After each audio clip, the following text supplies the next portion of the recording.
हरियाणा की हर अपडेट के लिए बेल आइकन दबाएं और सब्सक्राइब करें STV हरियाणा न्यूज।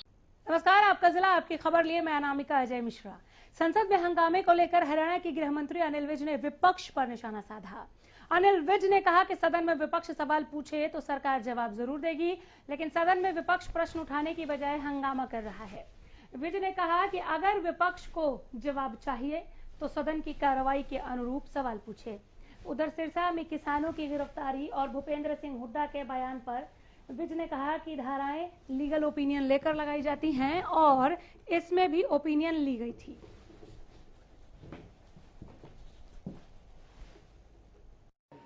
लोकसभा का सेशन चल रहा है कि आपके जो भी प्रश्न हैं आप उठाओ, हम उनके जवाब देंगे, लेकिन विपक्ष प्रश्न उठाने की बजाय वहां पर खड़े हो गए ओ करता है। अब आप बताओ ओ का क्या जवाब दें?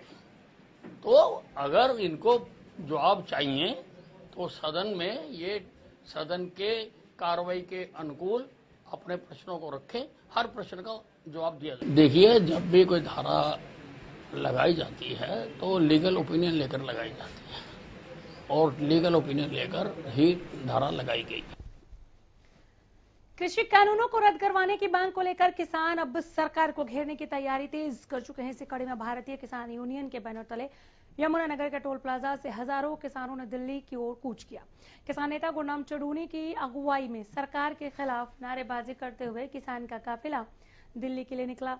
इस दौरान किसान नेता चढ़ूनी ने कहा है कि सरकार को चेताने के लिए यमुनानगर से हजारों किसान कुंडली बॉर्डर के लिए रवाना हुए हैं। साथ ही उन्होंने सरकार पर आरोप लगाते हुए कहा कि आंदोलन में 550 किसान अपनी जान गंवा चुके हैं, लेकिन सरकार को कुछ दिखाई नहीं देता। आपको बता दें कि इस वक्त संसद का मानसून सत्र चल रहा है। ऐसे में किसानों ने कृषि कानून के विरोध में संसद घेराव का ऐलान किया है।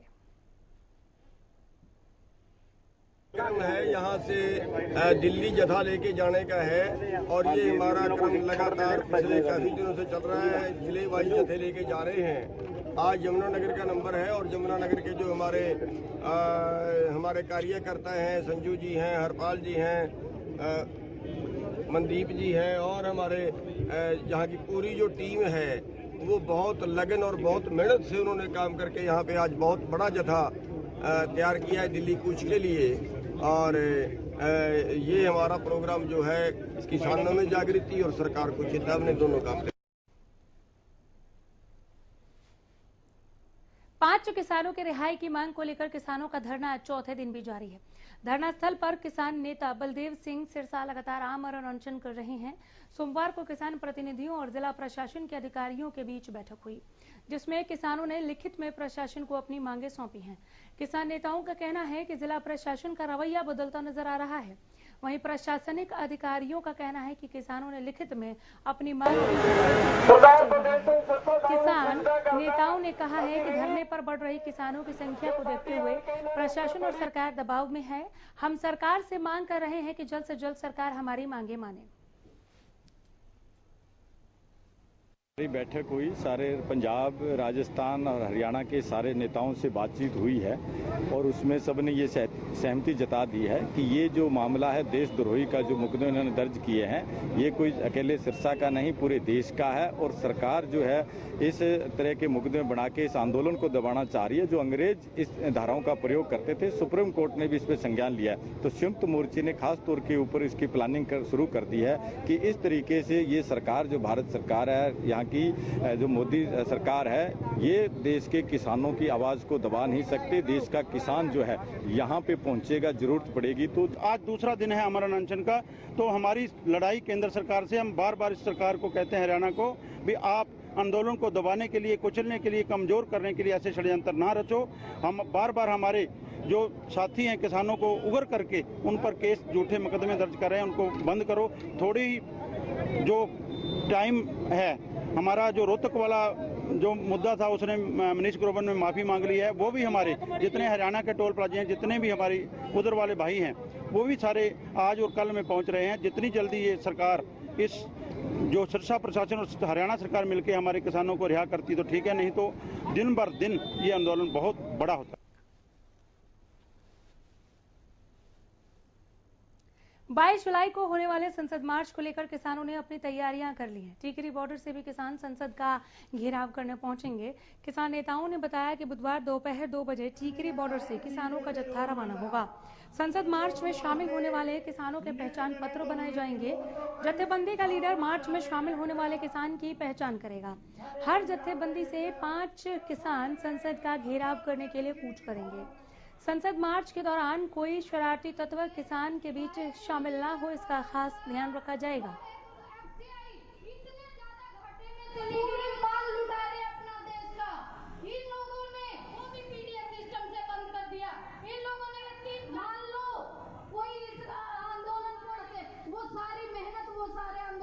इन्होंने पानी फेर दिया। इन लोगों ने सोनीपत के एसडीएम कार्यालय से भ्रष्टाचार का मामला सामने आया है। विभाग के कर्मचारियों की मिलीभगत से नकली और फर्जी दस्तावेज के आधार पर एक गाड़ी को दूसरे शख्स के नाम से ट्रांसफर कर दिया गया। जानकारी के मुताबिक पानीपत की रहने वाली रीना ने 2014 में एक कार सोनीपत से खरीदी थी, जिसका रजिस्ट्रेशन सोनीपत के सरल केंद्र से करवाया था। साल 2020 में जब रीना ने अपने वाहन की जानकारी चेक की तो उसके वाहन की आरसी फर्जी तरीके से सुरेंद्र नाम के शख्स के नाम पर पाई गई। हालांकि एसडीएम कार्यालय में शिकायत के बाद आरसी को वापस महिला के नाम पर ट्रांसफर कर दिया गया, लेकिन 1 साल बीत जाने के बाद भी आरोपियों पर किसी तरह की कोई कार्रवाई नहीं की गई। 2019 में एक इनोवा गाड़ी खरीदी थी HR 10 9585, तो वो किसी दूसरे आदमी के नाम, पहले तो मेरे नाम हो चुकी थी, फिर मैंने बाद में चेक करा मोबाइल पे तो वो किसी और आदमी के नाम, सुरेंद्र नाम के व्यक्ति के नाम पाई मेरी गाड़ी। तो फिर मैंने एसडीएम ऑफिस में दरखास्त लगाई, तो फिर एसडीएम ऑफिस के कर्मचारियों ने वो गाड़ी मेरे नाम दोबारा ट्रांसफ़र कर दी।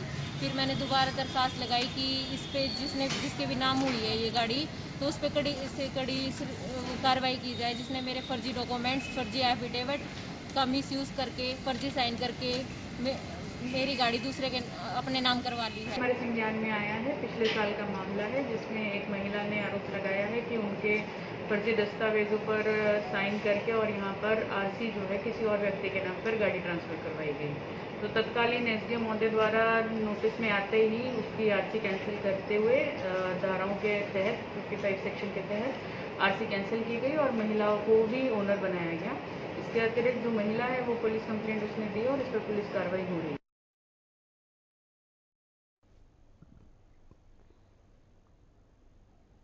झज्जर से अब की बार टोक्यो ओलंपिक के लिए 5 खिलाड़ियों ने क्वालिफाई किया है, जिसमें कुश्ती से Bajrang Punia, Deepak Punia, shooting star Manu Bhaker, tennis star Sumit Nagal और मैराथन में राहुल रोहिला देश का प्रतिनिधित्व करने वाले हैं। बजरंग पूनिया और मनु भाकर स्वर्ण पदक के पुख्ता दावेदार भी हैं। वहीं दीपक पूनिया भी वर्ल्ड चैंपियनशिप में मेडल के बाद टोक्यो ओलंपिक में पोडियम पर खड़े होने का मादा रखते हैं। लेकिन झज्जर खेल परिषद के हालातों को देखकर आप अंदाजा लगा सकते हैं कि ये खिलाड़ी किन परिस्थितियों से जूझकर ओलंपिक तक पहुंचे हैं, क्योंकि स्टेडियम की स्थिति इतनी बदहाल है कि चारों तरफ पानी ही पानी है। स्टेडियम के रेसिंग ट्रैक और हॉकी ग्राउंड पर झील जैसा नजारा है। खिलाड़ियों के लिए प्रैक्टिस से पहले वार्म अप तक की जगह नहीं है। टेनिस स्टार सुमित नागल की प्रतिभा किसी से छिपी नहीं है, जो कि अब की बार सिंगल, डबल और मिक्स डबल्स में भारत की उम्मीद है। लेकिन टेनिस कोर्ट में नेट भी नहीं लगा हुआ है। स्पोर्ट्स अधिकारी सिर्फ कागजी कार्रवाई का हवाला दे रहे हैं कि वो विभाग को पानी निकासी के लिए लेटर लिख रहे हैं, लेकिन कागजी कार्रवाई में भविष्य के उभरते हुए खिलाड़ियों की तस्वीरें धुंधली हो रही हैं। आज तो न्यू हजी देखो, कल बारिश शाम को रुकी है, तो अब सवेरे हमने आज लेटर लिख दिया। पहले लाइट नहीं थी, लाइट अभी आई है, जस्ट अभी लेटर लिख के भेज दिया डीसी साहब को भी और जन स्वास्थ्य विभाग को, जो पानी नहीं, हम पानी निकासी के लिए लिखते हैं, जो पानी निकालते हैं बारिश आती है तब वही निकाल के जाते हैं, तो वो इंजन भी ले आएंगे, पंप भी लेके आए। प्रदेश भर में लगातार हो रही बारिश ने एक बार फिर प्रशासन के सारे दावों की पोल खोल दी है। रेवाड़ी में हुई बारिश से नागरिक अस्पताल, बस अड्डा और सर्कुलर रोड पर जलभराव की स्थिति हो गई। लोगों ने बताया कि प्रशासन हर बार मानसून से पहले दावे करता है कि बारिश से निपटने के लिए तैयारियां कर ली गई हैं, लेकिन उसके बाद भी कोई कार्रवाई नहीं होती। वहीं डीसी ने बताया कि अगले साल जलभराव की स्थिति न होने का आश्वासन दिया। रेवाड़ी शहर में पानी की ये कोई आज नई समस्या नहीं है, बहुत पुरानी समस्या है। हर साल मतलब यही होता है, प्रशासन भागदौड़ मतलब उस टाइम जागरूक होता है जिस टाइम पानी भर जाता है। क्या प्रशासन को पहले दिखाई नहीं देता? आप यहाँ देखिए इसके हॉस्पिटल के बाहर में सभी मार्केट बंद पड़ी है। बस स्टैंड पे देखिए, ट्रामा सेंटर के ये सामने देखिए, पूरा शहर कितनी जगह कितनी गाड़ियाँ मतलब पानी के अंदर जो बंद खड़ी है। पैदल तो मतलब निकलना इतना दुर्व्यवहार हो जिसकी गाड़ियाँ ही बंद हो गई है। इस टाइम प्रशासन सब आके देख रहा है, इससे पहले क्या प्रशासन को दिखाई नहीं दे रहा था?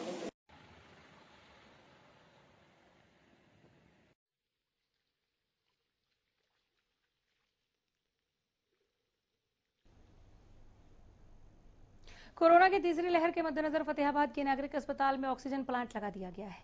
आपको बता दें कि कोरोना की दूसरी लहर के दौरान प्रदेश के अस्पतालों में ऑक्सीजन की भारी किल्लत हुई थी, जिसकी वजह से कई लोगों को अपनी जान गंवानी पड़ी। दूसरी लहर के दौरान सामने आई कमियों को दूर करते हुए नागरिक अस्पताल में 500 लीटर प्रति मिनट क्षमता का ऑक्सीजन प्लांट लगा दिया गया है। बीते दिनों इसका ट्रायल भी हुआ, लेकिन कुछ कमियों की वजह से इसके काम में देरी हुई थी। बताया जा रहा है कि प्लांट में आई कमी को अब दूर किया जा चुका है, जिसके बाद अब जल्द इस प्लांट से ऑक्सीजन मिलनी शुरू होगी।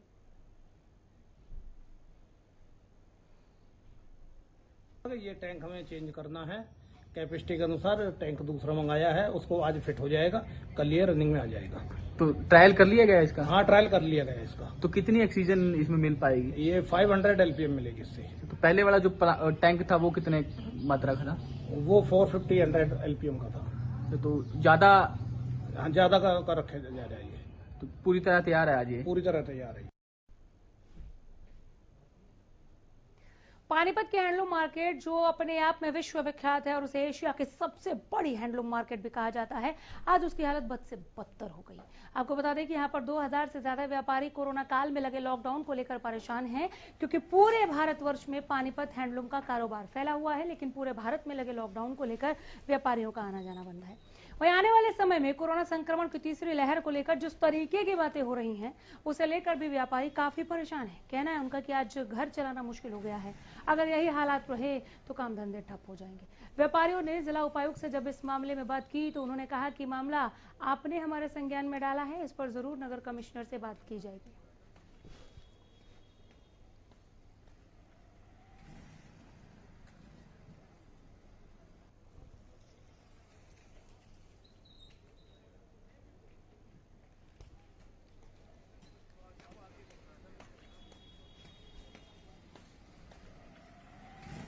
फरीदाबाद के IMT के उद्योगपति पिछले 36 घंटे से बिजली कटौती से जूझ रहे हैं। जैसे परेशान उद्योगपति मंगलवार को सड़कों पर उतरे, बिजली विभाग मुर्दाबाद के नारे लगाए। इस मौके पर उद्योगपतियों ने कहा कि वो इस मामले में उद्योग मंत्री कृष्णपाल गुर्जर से भी मुलाकात करेंगे। साथ ही उन्होंने चेतावनी देते हुए कहा कि उद्योगपति शांत रहकर अधिकारियों की मनमानी नहीं सहेगा। उद्योगों के अस्तित्व पर संकट मंडरा रहा है। इस दौरान बिजली विभाग की एक्सीएन उर्मिला ने कहा कि उद्योगपतियों ने अपनी समस्या उनके सामने रखी है, वो ये सुनिश्चित करने का पूरा प्रयास करेंगे कि आने वाले समय में इस तरह की समस्या से उद्योगपतियों को ना जूझना पड़े।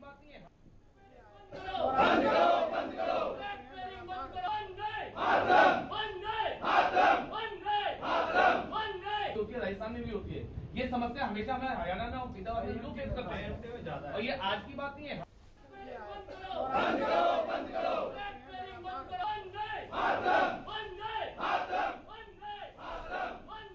राजस्थान में भी होती है ये समस्या, हमेशा हमें हरियाणा में और फेस करते हैं, और ये आज की बात नहीं है।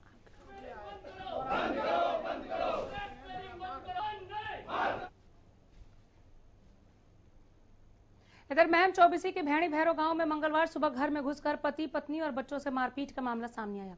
पीड़ित सुरेंद्र ने बताया कि उनका आरोपी पक्ष के साथ पैसे का लेन देन है। पिछले 1 महीने से उनके बीच आपसी कहासुनी चल रही थी। 2 दिन पहले भी आरोपियों ने उन्हें धमकी दी थी, जिसकी शिकायत पुलिस को दी गई, लेकिन पुलिस ने समय रहते कार्रवाई नहीं की। मंगलवार सुबह आरोपी पक्ष के लोग उनके घर आए और दरवाजे को तोड़कर घर में घुसकर उनके साथ मारपीट की, जिसमें सुरेंद्र सिंह, उनकी पत्नी और बच्चे भी घायल हो गए। उन्होंने बताया कि आरोपियों ने लाठी डंडे और हथियार ले रखे थे। घायलों को इलाज के लिए महम के सामान्य अस्पताल में भर्ती करवाया गया है। 2 दिन पहले भी आए थे घर पर, वो दिन जो मारा पिटाई करके गए। FIR कट रही है। कोई कार्रवाई हुई?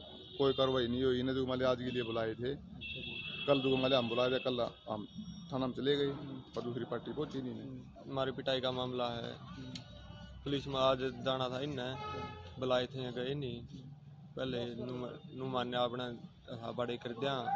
पुलिस ने कल भी बुलाए थे, कल भी नहीं आए हैं। कितने दिन से चल रहा आपका? ये एक महीना चल रहा, रोज आवा है, गाड़ी देवा है।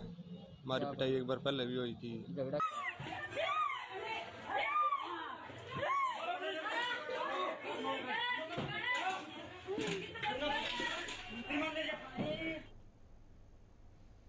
रेवाड़ी में मंगलवार को निर्वाचन अधिकारी कपिल लांबा की वीडियो कॉन्फ्रेंसिंग के जरिए उच्च अधिकारियों से बातचीत की।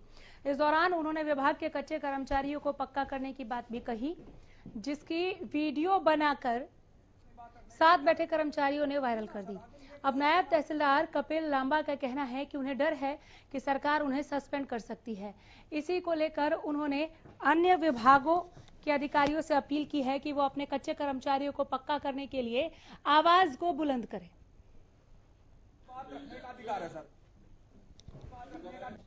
अभी मैंने कुछ टाइम पहले एक कच्चे कर्मचारियों को पक्का करने के संबंध में एक आवाज उठाई थी और आप सभी लोगों का मैं धन्यवाद करना चाहता हूं। जो बंदे मुझे जानते भी नहीं था वो मुझे अप्रिशिएट करने लग रहे हैं। लेकिन मुद्दा थोड़ा क्रिटिकल है, हो सकता है मेरा खुद का डिपार्टमेंट मुझे सस्पेंड भी कर सकता है और मुझे नौकरी से भी निकाल सकता है। लेकिन मुझे आपसे एक नम्र अनुरोध है, आप अपने अधिकारी को कहे वो भी आपका मुद्दा प्लीज उठाए। मेरी नौकरी कल रहे ना रहे मुझे कोई फर्क ना पड़ता, ना मुझे दुख सहन होता, ना मुझे खुशी सहन होती। लेकिन आप अपने अधिकारी से कहें वो भी आपका मुद्दा उठाएं, जोरों शोरों से आप। कोरोना वायरस की संभावित तीसरी लहर के मद्देनजर बिजली विभाग के अधिकारियों ने एक बैठक की अध्यक्षता UHBVN के SE नरेंद्र सिंह ने की। बैठक में बिजली के बिलों को ज्यादा से ज्यादा ऑनलाइन ऐप पेटीएम, गूगल पे, फोन पे ऐप्स के जरिए आसानी से भरे जाने जैसे मुद्दों पर चर्चा हुई। UHBVN के सुपरिटेंडेंट नरेंद्र सिंह ने बताया कि कैश कहीं ना कहीं कोरोना वायरस को बढ़ावा देने का काम करता है, क्योंकि एक जगह से कैश पता नहीं कितनी जगह और कितने हाथों में जाता है। इससे कोरोना का खतरा है। ऐसे में अब उपभोक्ताओं के सहयोग से कैश न लेने का निर्णय लिया गया है।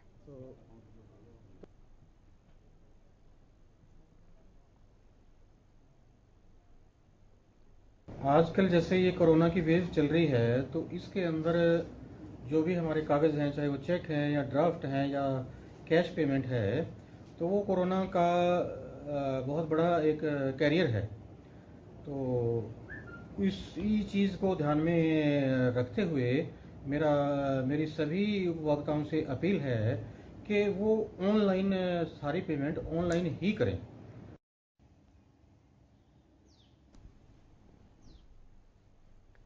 पिहोवा में मंगलवार को टाउन ऑफिसर ने गलडेवा रोड पर बनी अवैध कॉलोनियों पर कार्रवाई करते हुए पीला पंजा चलवाया। टाउन प्लानर ऑफिसर ने बताया कि पिछले करीब 4 सालों से अवैध कॉलोनी काटकर मकान बनाए जा रहे हैं।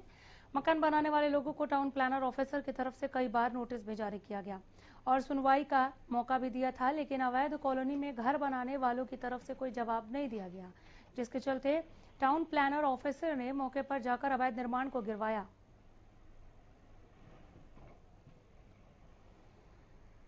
ये अवैध कॉलोनी काटी जा रही थी, ये काफ़ी समय से कट रही थी, पिछले 3-4 सालों से, और इसके अंदर हमने जो है नोटिस वगैरह कार्रवाई करके और सुनवाई का भी मौका दिया, रोकने की प्रयास किए, लेकिन लोग बाग रुके नहीं।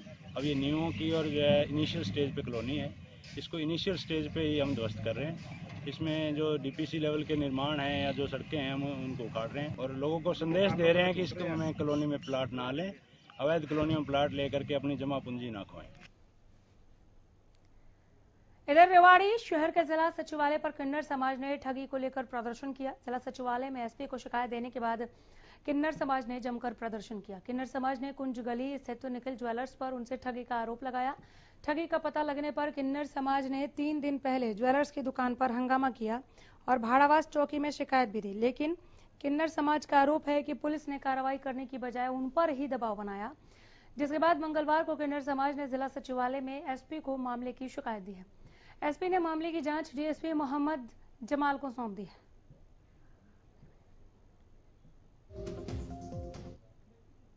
ने विरोध प्रदर्शन किया जी, जो हमें नकली सोना दे रखा है।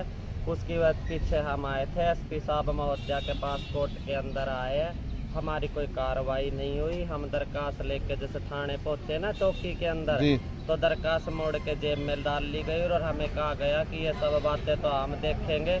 4 दिन से हम पे फैसले का दबाव बना रखा है। हम कोई फैसला नहीं चाहते, हम कानूनी कार्रवाई चाहते हैं। योगेश आशीष सनोप राधेश्याम ज्वेलर्स के साथ, क्योंकि हमारे साथ बहुत बड़ा घोटाला कर रखा है।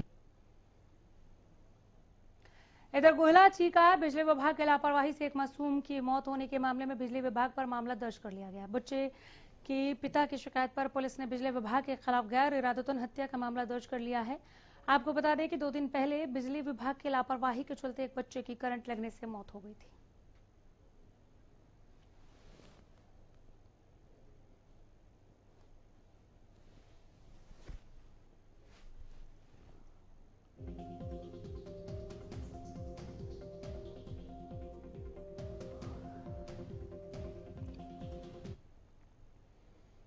फरीदाबाद में कोरोना काल में महिलाओं के टीकाकरण को ध्यान में रखते हुए स्वास्थ्य विभाग ने एक पहल की है। पहल के लिए सेक्टर 30 के FRU पर पिंक बूथ बनाया गया, जिसमें गर्भवती महिलाओं को टीकाकरण से संबंधित तमाम तरह की सुविधाएं दी जाएंगी और गर्भवती महिलाओं को वैक्सीनेट किया जाएगा।